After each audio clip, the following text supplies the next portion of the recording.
है आपका, कौन सा गाँव है? जी मेरा नाम आजम है, मकीमपुर तुर्रागा जी। अच्छा, क्या घटना घटी, कौन सा अस्पताल था? जीवन दीप अच्छा, जी, उसमें 2 लड़के लाए थे खींच कर, कहाँ से? सरकारी हॉस्पिटल में था अच्छा जी। काहे के लिए गए थे सरकारी अस्पताल? सरकारी हॉस्पिटल में था, मैं ले गया था, कहेगा ज़बरदस्ती भाई आपका इलाज फ्री में हो जाएगा, अजय चाहोगे आप, अजय नहीं चाह रहे तो फिर आपकी बेबी जाओगी उधर ऋषिकेश तो फिर मर जाएगी बीच बीच में ही जी। तो फिर ना हम जब जान रहे थे, उसने कहा अरे भाई इस तो बड़े अस्पताल नहीं मिलेगा आपको, जीवन दीप आई फ्री चलो तो आपको मैडम समझा देगी, जो भी आपको चाह रहा वही हो जाएगा आपका। तो हमने बात करी जी 10,000 में, पहले इन्होंने लिख कर नहीं, तो फिर हमने कहा जी चल 15 ले लियो जी, 15 भी डन नहीं करी बात। तो फिर हम उसके बाद 20,000 कह दिया, मुँह खोल कर जी मैंने। अब जैसे कहा 20,000, उन्होंने कहा चल ठीक है, अब 20,000 में तय होगी, चलो कोई बात नहीं। अगर दवाई आपकी होगी और जो ऑक्सीजन लग या ग्लूकोस लगेगा, सुमे लगेगा, वो हमारे हो गए। और उसके बाद 3 दिन के बाद उन्हें तबीयत जब डिलीवरी हो गई थी, उसके बाद उसमें पड़ा दी लागा ना बेड पे। तो उसके बाद कुछ भी नहीं, उसे देखना आई डॉक्टर ने, जो भी देखना होती उसे नहीं कह देती अरे तो ठीक है, अब 3 दिन में पेट चढ़ रहा तो कोई बात नहीं, 3 दिन में वापसी हो जाएगा अपना आप ही जी, हर दवा हम दे रहे हैं कोई बात नहीं। तो उसके बाद भी चढ़ता ही चला गया, जब होगा 3रा दिन तो मेरी घरवाली बोल रही अरे बस का नहीं आया, यहाँ से अस्पताल खोलना सब बंद कर दो, और क्या थारे पर मुसीबत कौन सी आ रही है, ना मैं ठीक हो रही ना कुछ हो रही, मुझे इतनी घबराहट हो रही है, मैं मरने को हो रही है, मेरा पेट पटकने को हो रहा। तो ऐसे ऐसे बोल रही, इस टाइम पर सीधा डॉक्टर के पास गई मैडम, भागी और वो तो बहुत बदतमीजी कर रही है, नो कर रही, उसे जाकर ऐसे बोल दिया। तो डॉक्टर साहब मेरे धुर आए, इन्होंने कहा भाई क्या कंडीशन है इसकी, मैं कोई कंडीशन नहीं आई, मुझे छुट्टी से आ रही यहाँ तो, और मुझे ज़बरदस्ती ये रखी तुमने यहाँ पे।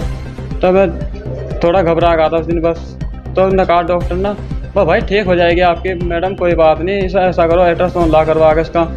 मैं जैसे अल्ट्रासाउंड ला करवा के इसकी अंत थोड़ी चिपकी आई, किसकी वजह था, इनकी वजह थी सदाब डॉक्टर के। शुरू में नहीं बोल सकते, इस दिन ऑपरेशन करा था, या शुरू में बोलना चाहिए था भाई आज हम कोई बात नहीं, इसका अल्ट्रासाउंड ला करवा के तो कोई बात नहीं। मैं जैसे कि वहाँ से गया, 1000 रुपये मेरे पास अल्ट्रासाउंड में ले लिए और 800 रुपये उसमें एम्बुलेंस वाले ने ले लिए। मैं आ गया उधर, तो डॉक्टर ने फाइल काट आ गया और यह ठीक हो जाएगी। अच्छा इसका ऑपरेशन करना पड़ेगा जेठ का, था बड़ा ऑपरेशन।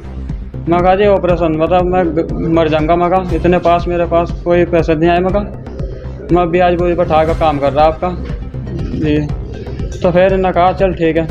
तो फिर जब देखा उसने इतने पैसे मांग लिए मेरे पता 38,000 के करीब। फिर मैंने कहा भाई मुझे छुट्टी चाह रही है, मैं तो मर जाऊँगा ऐसे, जो मैं तो ब्याज पर ले गए सारा पैसे यहाँ तक जी। तो फिर ना कुछ नहीं कहा, और कोई बात नहीं, थोड़ा शांत ले लो, तो शांत हो जा। मैं जाकर बाहर बैठ गया जैसे, तो फिर मैं अंदर बुलाया डॉक्टर ने। प्रधान को बुलाया आपने? जी। फिर प्रधान के उसके बाद डॉक्टर के पास गया पहले, फिर प्रधान को बुलाया मैंने फ़ोन करके। मैं कहा भाई ऐसे ऐसे बात हो रही है यहाँ से, अब मुझे मेरे साथ नाइंसाफ़ी हो रही है, तू आ जाए और भाई छुट्टी करवा दी। मैं कहा यहाँ तो मैं परेशान होगा, इधर से ना छुट्टी दे रहे हैं ना कुछ दे रहे हैं जी। प्रधान आ गया, उसके साथ बदतमीजी करी, उसके साथ लड़े में डॉक्टर जो छोटे छोटे कद गए थे में डंडे में लड़े। तो फिर नदीम ने कहा रुक जा, अब थारी वाट लगानी पड़ेगी। फिर पदाधिकारों को फ़ोन करा, मैं आ गए एकदम तुरंत, वीडियो बनाने लगे इसकी। तो वीडियो बनाते बनाते ना झूठा इल्ज़ाम ये लगा डॉक्टर ने ना, और 1 लाख रुपये अगर पदाधिकारों ने मांगे जी।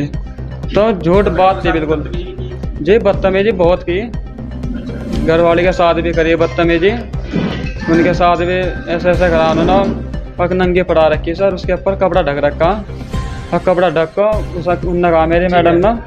फिर क्या हुआ जी? देहरादून तो मैं जैसे गया ना उधर देहरादून में, फिर उन्हें एडमिट कर ली रातों रात जी। और जैसे एडमिट करी, दवाई लगाई उन्होंने, बेचारे ने वो ग्लूकोस लगा दिया, सुई लगा दिया, तो एकदम वो ठीक हो गई। उसकी अंका थोड़ी सी ऊपर को हुई जी। मतलब तुम्हारी रिपोर्ट जो वहाँ आई वो नॉर्मल आई उन्होंने? हाँ जी नॉर्मल आई, सारी रिपोर्टा है उसकी।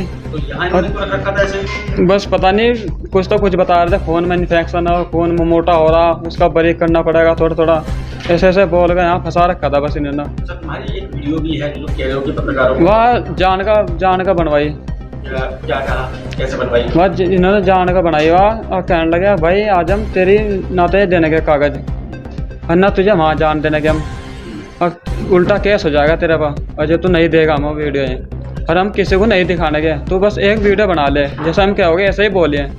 3 जने मेरे दूर बैठे थे डॉक्टर ही, और 2 जने मेरे तया के दूर बैठे थे, जो सदाब डॉक्टर ही बैठा था, जो बता रहा था मुझे ऐसे ऐसे बोल 1 लाख रुपए पत्रकारों ने खाए अगले यहाँ, तो ये सब झूठ था जी। जी कोई साइन सुन भी किसी कागज पे आपने कराया होगा? हाँ जी, कोरे कागज पर साइन करवाया पहला, और कहा भाई ये कोरा कागज है ना, इस पर साइन कर दो तुम पहले। जी आज आपने तहरीर दी है एयरपोर्ट वाली में, क्या डिमांड है आपकी, क्या कार्रवाई होनी चाहिए क्या? जी इस पर तहरीर दी मैंने, कोई बात नहीं, मगर इस पर कार्रवाई होनी चाहिए इस पर। जी दे दिया जी, ना तो इसके आगे आए ना पीछे आया, कोई भी नहीं था वहाँ से ऐसा आदमी जिन्होंने ऑपरेशन करा था, तो फिर उन्होंने मुझसे भगा दिया था उधर से, और भाई यहाँ मत आना, 2 दिन में नहीं आए। उसका जो डॉक्टर ने फ़ोन करा था उसके पास, उन्होंने फ़ोन भी नहीं उठाया। एक रूबीना मैडम थी जी, सबसे बड़ी गलती उसकी, जो हमें वहाँ से झूठे इल्जाम में फंसा कर उन्होंने ऐसा करा हमारे साथ। बस मुझे कुछ नहीं चाह रहा था, मुझे इंसाफ चाह रहा क्या ये रूबीना ऑपरेशन थिएटर में थी? जी उस दिन थी, उसके बाद नहीं देखी। उस दिन थिएटर में थी वो? जी 3 दिन के बाद वह 3 दिन बिगाड़ कर उसकी तबीयत चली गई थी वो।